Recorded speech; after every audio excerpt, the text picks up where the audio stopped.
आज जिस मूवी के बारे में हम बात करना चाह रहे हैं, I have been wanting to review it for quite some time, but due to some reason or the other I simply couldn't. ये मूवी पुरानी हो चुकी है, पर अभी भी हर डिस्कशन में इस मूवी का मेंशन जरूर होता है। बहुत बड़ी ब्लॉकबस्टर थी ये लास्ट ईयर की। मूवी का नाम है एनिमल। इसको डायरेक्ट किया है संदीप वागा रेड्डी ने, and this star superstar Ranbir Kapoor. भी 2023 की शायद सबसे बड़ी ब्लॉकबस्टर थी। मैंने भी ये मूवी देखी last year, and I remember going for it for the first day first show with my cousins. I saw this here in the middle east, और हमारे जो हॉल की ऑक्यूपेंसी थी वो काफ़ी हाई थी। और सबसे तारीफ की बात ये थी कि एक मूवी, ये काफ़ी लंबी मूवी थी, more than 3 hours I think. और बीच में कोई भी नहीं उठा पॉपकॉर्न लेने के लिए, या कोई भी ब्रेक नहीं लिया किसी ने, और पूरा ऑडियंस इसने इस मूवी को एंड तक देखा। इनफैक्ट जो लास्ट के क्रेडिट्स थे उस तक भी ऑडियंस ये मूवी देख बैठी रही थी, इंक्लूडिंग अस। सो जाहिर सी बात है, मूवी का इम्पैक्ट बहुत स्ट्रांग था, और हम इसको आई थिंक क्रेडिट दे सकते हैं कि मूवी के कुछ तो ऐसी बात होगी, कुछ तो डायरेक्शन में या एक्टिंग में ऐसी बात होगी कि इतने सारे लोगों ने ये मूवी देखी। इस शॉर्ट एपिसोड में हम आपको बताएंगे कि हमें एनिमल में क्या बहुत पसंद आया, जिसकी वजह से आप ये मूवी देख सकते हैं, और क्या कुछ एनिमल के पॉइंट्स हैं जिससे कि हम सहमत नहीं हैं और जो हमें कुछ खास नहीं लगे। काफ़ी क्रिटिक्स ने एनिमल के, अगर हम रिव्यूज़ देखें जो आए हैं पिछले महीनों में, तो या तो लोगों ने इसे एकदम आउटराइट सपोर्ट कर दिया है that this is something brilliant, this is a brilliant piece of cinema, या कुछ है जिन्होंने एक अलग एक्सट्रीम स्टैंड लिया है कि ऐसी मूवीज़ को बैन कर देना चाहिए और नहीं बनना चाहिए। हम यहाँ पे एक काफ़ी ऑब्जेक्टिव तरह से इसको एनालाइज करना चाहते हैं, ना ही किसी एक पहलू की तरफ पूरी तरह शिफ्ट होना चाहते हैं। तो हम शुरू करते हैं पहले उन पॉइंट्स से जो एनिमल के बारे में हमें सच में पसंद आए। तो to begin with, I think the direction of Animal is very good. जिस सीन से डायरेक्टर ने एक सीन से दूसरे सीन में जंप किया जा रहा है, जिस तरह से स्टोरी में आपको बांध के रखा जा रहा है, जैसा कि हमने आपसे कहा 3 घंटे से ऊपर की मूवी थी और कोई भी हिला नहीं हॉल में से।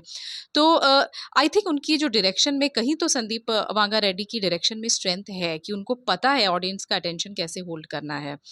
और दूसरी बात, इस मूवी की जो सबसे बड़ी हमें चीज़ पसंद आई वो है रणबीर कपूर। आई थिंक जो उन्होंने एक्टिंग करी है, नो वंडर इस साल का फिल्म फेयर उनको ऑलरेडी मिल चुका है बेस्ट एक्टर के लिए।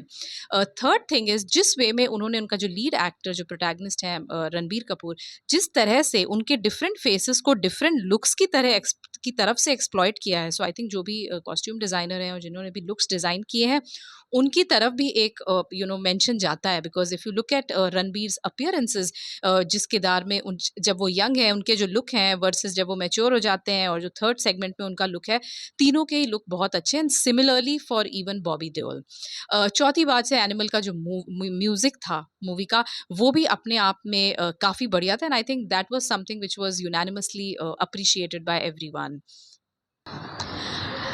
अब हम डिस्कस करते हैं वो पहलू जो हमें एनिमल के पसंद नहीं आए और जिनसे हम सहमत नहीं थे। सबसे बड़ी चीज़ जो एनिमल की मुझे पर्सनली पसंद नहीं आई वो थी वायलेंस। और खाली एनिमल ही नहीं, ये हमने काफ़ी अपने एपिसोड्स में कहा है कि specially south Indian movies dominated cinema जो है, उसमें देखा गया है कि वायलेंस बढ़ता ही चला जा रहा है। चाहे वो रजनीकांत की जेलर हो या थलापति विजय की लियो हो, this is extreme violence that is shown. मुझे पता नहीं कि डायरेक्टर्स ऐसा क्यों कर रहे हैं, शायद ये ऑडियंस की डिमांड है, but I do fail to understand that how does such extreme violence really affect your story, your story telling और the attention of the audience. दूसरी चीज़ जो एनिमल की हमें पसंद नहीं आई कि मूवी का जो थीम है, माना कि ये एक एंटी ये फेमिनिज्म को सपोर्ट नहीं करता है, और ये एक डिफरेंट टाइप ऑफ थीम है, पर कहीं कहीं पे कुछ सीन्स हैं इस मूवी में जो कि कुछ ज़बरदस्ती से घुसाए हुए सीन्स लगते हैं। और इन सीन्स में जो रणबीर कपूर हैं, उनको एक बहुत ही ज़्यादा में मैस्कुलिनिटी को उनकी सेलिब्रेट किया जाता है। तो आई थिंक ये शायद थोड़ा सा एक्सट्रीम हो गया है एनिमल में, जो कि अगर सीन्स ये नहीं रखे जाते, सो आई थिंक जो क्रिटिसिज्म इसको मिला है कुछ ऑडियंसेस से, शायद वो सेगमेंट एनिमल को इतना क्रिटिसाइज नहीं करती। So if you ask our recommendation, we feel it's a good movie and you can definitely watch it, provided आप इससे बहुत ज़्यादा इन्फ्लुएंस ना हो, और दूसरा आप इसको बहुत ज़्यादा जज ना करें। काफ़ी क्रिटिक्स जो हैं उन्होंने एनिमल को इन पहलुओं पे भी क्रिटिसाइज़ किया है कि इस मूवी में कुछ भी रियल नहीं दिखाया गया है। फॉर एग्जाम्पल उन्होंने कहा है कि रणबीर कपूर इतने मर्डर करते हैं पर पुलिस क्यों नहीं उन्हें पकड़ रही है, या रणबीर कपूर के पास अपना प्राइवेट जेट है और वो इतनी आसानी से उसको उड़ा रहे हैं प्राइवेट जेट को, जितना शायद अंबानीज भी इंडिया में ईजिली एक्सेस नहीं कर पाएंगे अपना जेट।